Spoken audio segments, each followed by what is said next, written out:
भारत माता की जय। वंदे मातरम। वंदे मातरम।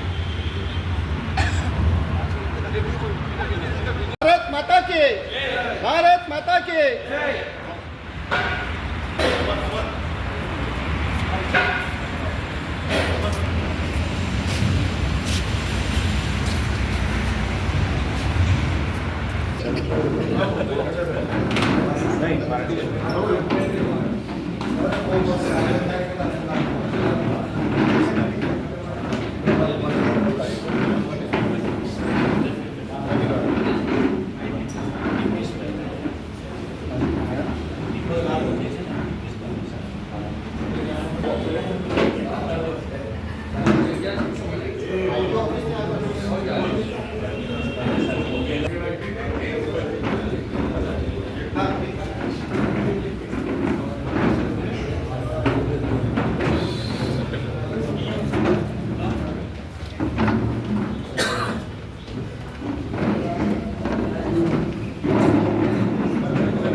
નમસ્કાર. તો જાણો છો કે આજરોજ આપણા સૌના આદરણીય નેતા ભારત રત્ન અટલ બિહારી વાજપેયીજીની 100મી જન્મ જયંતિ છે, જેને ભારતીય જનતા પાર્ટીએ સુશાસન દિવસ તરીકે ઉજવવાનું નક્કી કરેલું છે. એ કાર્યક્રમ અંતર્ગત આજરોજ આપણી વચ્ચે આપણા સૌના લોકલાડીના ધારાસભ્ય આદરણીય શ્રી કનુભાઈ દેસાઈ સાહેબ ખાસ આપણી વચ્ચે પુષ્પાંજલિ કાર્યક્રમમાં ઉપસ્થિત થયા છે. એમનું પારડી શહેર ભાજપ વતી સ્વાગત કરું છું અને આપણા પારડી શહેરના નવા નિમાયેલા પ્રમુખ શ્રી વિપુલભાઈ પટેલને વિનંતી કરું કે તેઓ શ્રી આપણા સાહેબશ્રીનું સ્વાગત કરે. ભારત માતા કી જય. વિપુલભાઈના માટે જોરદાર તાળી.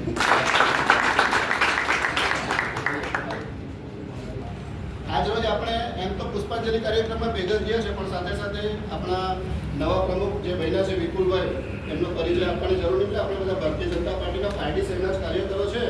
તો વિપુલભાઈ ઘણા સમયથી આપણી સાથે સંગઠનમાં કામ કરે છે. આ વખતે પણ મારી હાથે મંત્રી તરીકે હતા. પાર્ટીની ગાઈડલાઈન મુજબ આ વખતે પાર્ટીએ નક્કી કર્યું કે 40 થી 45 વર્ષની આયુની નીચેના જ યુવાઓને આપણે પ્રમુખ તરીકે, મંડળના પ્રમુખ તરીકે બનાવવાના છે. એ ગાઈડલાઈનના આધારે પારડી શહેરમાંથી 9 જેટલા યુવાઓએ ઉમેદવારી કરી અને મને આનંદ છે કે નવે ઉમેદવાર આપણે હાથે છે, વિપુલભાઈની સાથે છે. આનંદની વાત છે, આ એક આપણી એકતાની વાત છે. પાર્ટીની ગાઈડલાઈન મુજબ દાવેદારી કરી, એક તંદુરસ્ત પેલી હરીફાઈ ગણી શકાય એને આપણે દાવેદારી કરી. આપણે બધા હકદાર છે, પણ પાર્ટીનો નિર્ણય આવે પછી એને માથે ચડાવી એને આવકારવાનું એ આપણે બધાની ફરજ, એક સાચા કાર્યકરની ફરજ છે. અને હું ખરેખર ગર્વ અનુભવું છું કે બધા જેટલા પણ ઉમેદવારોએ ઉમેદવારી કરી એ લોકોએ બધાએ વિપુલભાઈને અભિનંદન પાઠવ્યા, એમની પડખે રહેવાની ખાતરી આપી છે. એમને વિનંતી કરું કે જેટલા બી ઉમેદવારો હતા એ જરા આગળ આવે.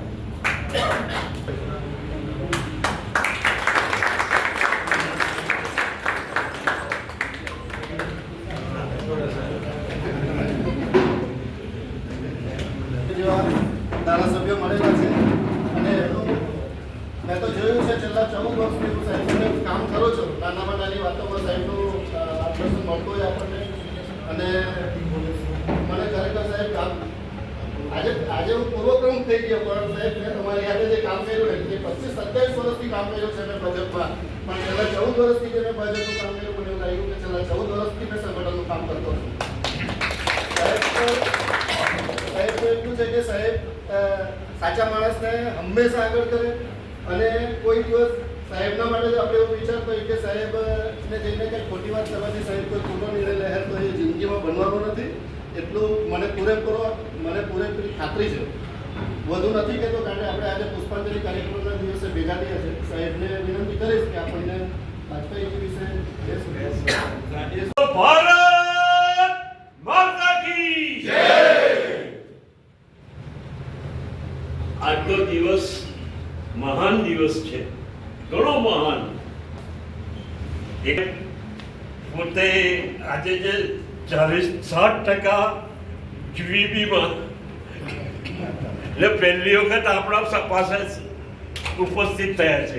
એમને હાર્દિક કોંગ્રેચ્યુલેશન આપું કે પ્રજાની સેવા કરવામાં એના દિલમાં છે, એના દિલમાં સમાયેલી પ્રજાની સેવા છે કે કઈ રીતે પ્રજાને સાંત્વન આપવું એ એનો મેન હેતુ છે. મેં તો યુપીપીએલમાં જતો ને તે વખતે જોતો એની સીટ પર બેઠેલા પણ કોઈ ગુમાન નહીં, આરામથી હા બોલો આવો કામ કરો. એટલે આ મહાન દિવસની પહેલી મુબારક. એટલે શું વિચાર, he is a very great man. तो कुछ चिराग ऐसे बुझते हैं, कुछ चिराग ऐसे बुझते हैं जो दुनिया में उजाला करते हैं. वो लोग कभी मरते नहीं, वो लोग कभी मरते नहीं जो मौत को जिंदा करते हैं. ये महान हस्ती એનો આજે એક બીજો મોટો દિવસ તો કયો છે કે આજે ઈસુ ખ્રિસ્તીનો બી જન્મ દિવસ છે. ઈસા નબી કોણ કે ઈસા નબી એના દિલમાં બી પ્યાર હતો. એના દિલમાં જે પ્યાર હતો જે ઉમેદવારો હતા તે બધા પ્લીઝ પાછા એકબીજાનું મોડું મીઠું કરવાનું. આપણે આવનારી નગરપાલિકા ખભે ખભા મિલાવીને લડવાનું છે. 28 સીટ જીતવાની છે ને સાહેબને આપણે એનું આજે ખાતરી આપવાની છે. નવે 9 ઉમેદવારો જ પ્રમુખ છે, સમજી લેજો. વ્યવસ્થાના ભાગરૂપે વિપુલભાઈની વરણી થઈ છે, પણ તમે બધા હકદાર હતા. કોઈ એવું નહીં હતું કે કોઈને નહીં બનાવી શકાય.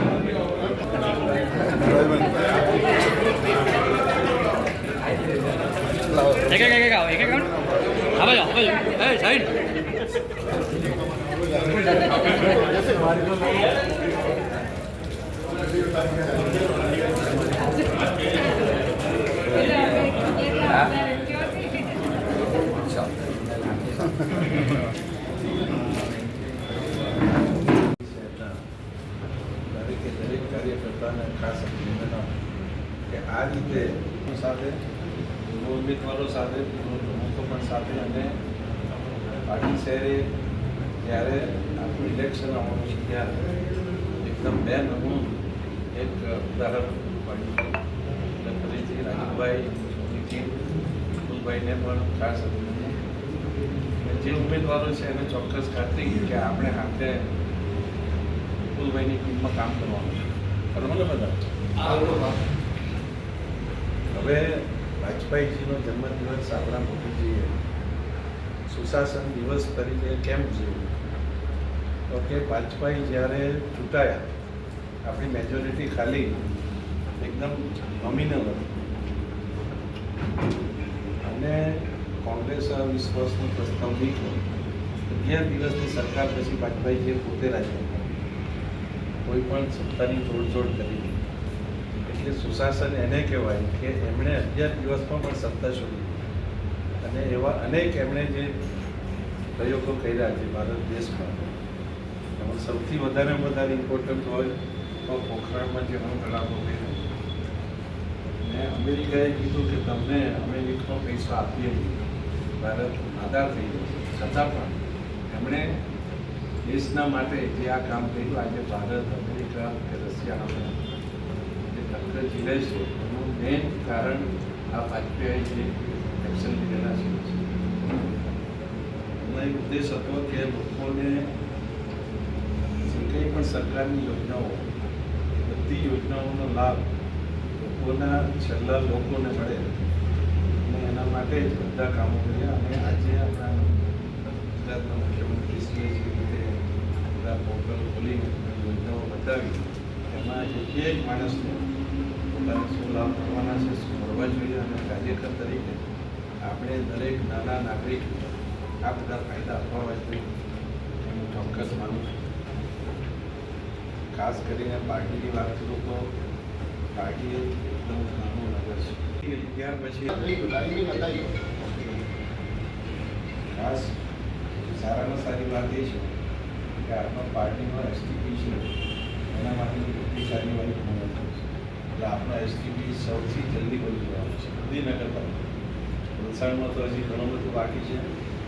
વાપીના 2 એસટીપી ચાલુ થઈ ગઈ, પણ આપણા જિલ્લામાં વાપી પછી પાર્ટી જ એસટીપી બનાવવાનું પ્રથમ નગર છે. એટલે આપણી ચૂંટણીમાં આપણે લોકો પાસે જઈએ તો શું શું વાત કરીએ. મેં ચૂંટણી જીતી હોય તો ભારતીય જનતા પાર્ટીના દરેક કાર્યકરો જે રીતે હમણાં 7 ઉમેદવારો સાથે બેઠા થયા, જેને પણ ટિકિટ આપે જે કંઈ પણ આવે તો એ સ્વીકારીને આપણા પાર્ટીના વિજય માટે કામ કરવું. જો આપણી પાર્ટી જીતશે નહીં, આપણે જોયું કે 14 હતા આપણને એટલી બધી તકલીફ પડી કે આપણે વિકાસ કર્યો. આવી પરિસ્થિતિ નહીં આવે એના માટે આપણે બધાએ આપણા મતભેદ જે કંઈ મતભેદ હોય એક સાથે કામ કરશું. આપણી હજુ વિકાસ કરવો છે કે ગાંધીનગર મોહનદાસની નાઈટ તો આપણે બધાએ શું જોવા જોઈએ. આપણે બધાએ આ ઇલેક્શન માટેની તૈયારી અત્યારથી ઉમેદવાર આપણો કોઈ પસંદ કરે એના કરતાં આપણા ઉમેદવાર આપણે જ પસંદ કરી આવે.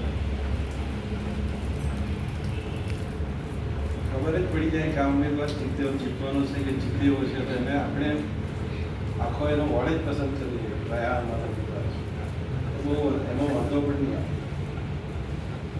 આપણે ફોર્મ ભરીએ, સાયન્સ લે, આ થાય તે થાય એના કરતાં જે રીતે સરકારે જાહેર કર્યું છે પ્રમાણે આપણે કરીએ ચોક્કસ રીતે જ્યાં સુધી આપણે સત્તામાં છે ને ત્યાં સુધી આપણને એકબીજાની ઓછાતુસી કરવામાં ન આવે. જ્યારે સત્તા જાય ત્યારે ખબર પડે કે જે હતા તે આપણા તો હતા નહીં. ઓફિસમાં જઈને ત્યારે તો ખબર બીજા હોય તો આપણને ઓફિસમાં પૂછવા પડે. એટલે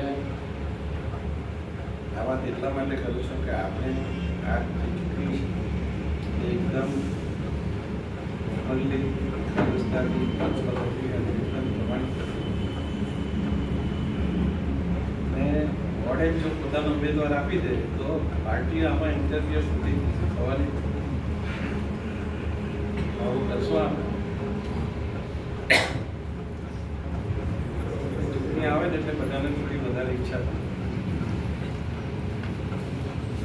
પણ મારા હિસાબે આ વખતે પાર્ટીનો જો વિકાસ કરવો હોય તો આવતા 5 વર્ષ આપણે પાર્ટીમાં રહીએ છીએ એટલે પાર્ટી રહેવા લાયક બને એ કહેવાની આપણી બધાની ફરજ છે. અને એને ચોક્કસ કરવી જે રીતે આપણે પાર્ટીના વધારે પાણીની આખી યોજના બની ગઈ છે. બાદરજીમાંથી જે પાણી લાવવાનું છે એના માટેનું પંપ હાઉસો પણ થઈ ગયું એટલે એક કામમાં પ્રગતિમાં છે. આપણે ફક્ત સાથે રહી ભારતીય જનતા પાર્ટી જીતાડવાની શ્રેષ્ઠ કંપની એ કહેવાય કે સુશાસન રીતે આપણે કામ કરી દરેકે દરેક લોકોનો પ્રેમ મેળવ્યો. ખાલી 4 બહેનો છે એટલે મહિલા મોરચા નથી મહિલા મોરચા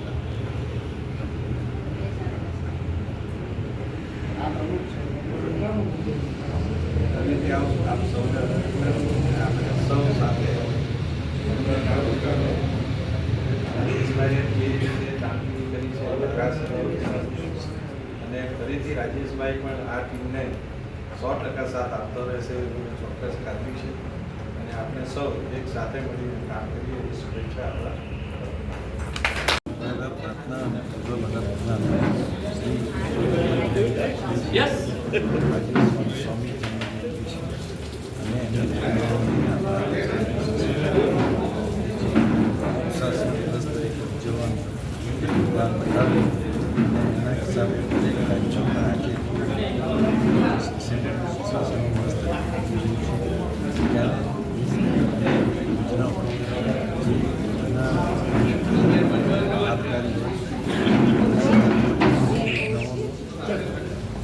દરેકને 100% લાભ મળે એ માટેનું આયોજન દરેક સરકાર કરે, દરેક રાજ્ય સરકાર કરે એ માટે સુશાસન દિવસ જાહેર કર્યો છે અને એના હિસાબે આજે ગુજરાત સરકારે પોતાના ઘણા બધા આયોજનો પોર્ટલ પર મૂકીને દરેક નાગરિકને આનો લાભ મળે માટેનું આયોજન પાર્ટી શહેર 150થી ભારતીય જનતા પાર્ટી સાથે છે અને હવે પાર્ટીનો વિકાસ થવા જઈ રહ્યો છે. પાર્ટીનો દરેક કાર્યક્રમ લોકોની પાસે ચોક્કસ ખાતરી છે કે રાજુભાઈ 48 સીટ જીતવાનું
ધનુષભાઈ